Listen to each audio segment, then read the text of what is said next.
मुखे विदो हर हर ते मन पैम मुखे विदो हर हर ते मन पैम मुखे चयो सतगुर सर्व शक्तिमान मुखे चयो मन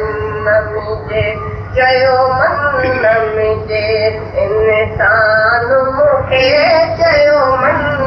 मिजे इंसान मुखे कयो कामिल आ भगवान मुखे चयो मन मिजे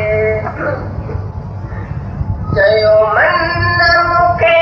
तूं वेंद मरी चयो सतगुर मतां अफ़सोस करी चयो मन मुखे तूं वेंद मरी चयो सतगुर मतां अफ़सोस करी तूं त अमर आहीं जो ज्ञान करी तूं त अमर आहीं जो ज्ञान करी हिन हर कयो हैरान मुखे चयो मन मिजे चयो मन मिजे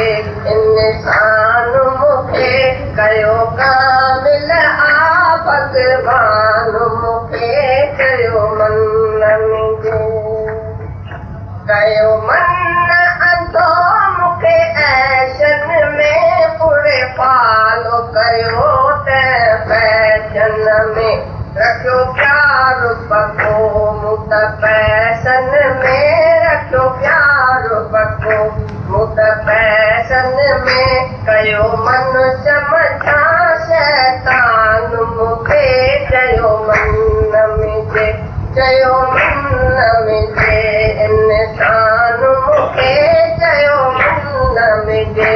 इंसान मुखे कयो कामिल आ भगवान मुखे चयो मन जॾहिं कामिल सां मुंहिंजो मेल थियो तॾहिं भुलिजी सारो खेल थियो अहिड़ो विवेक वारो मूंखे वचन चयो अहिड़ो विवेक वारो मूंखे वचन चयो मिलियो वैराग जो वरदान मूंखे चयो मन मिजे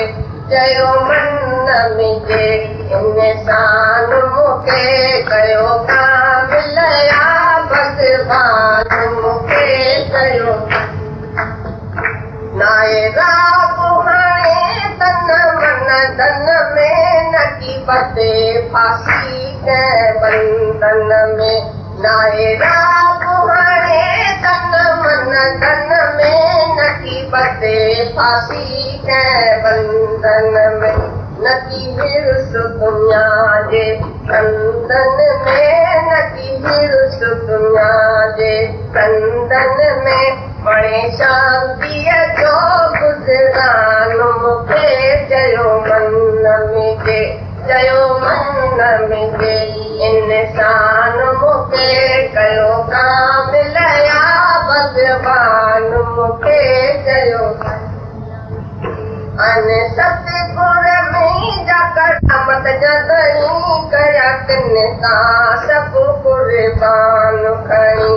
अने सतगुर में जा करामत जॾहिं कया किन तां सभु कुर्बान खणी प्रेमी तिन जे लाइ तम खूब घणी प्रेमी तिन जे लाइ तम खूब घणी कयो ज्ञानी ऐं गुणवान मूंखे चयो मन मिजे चयो मन मिजे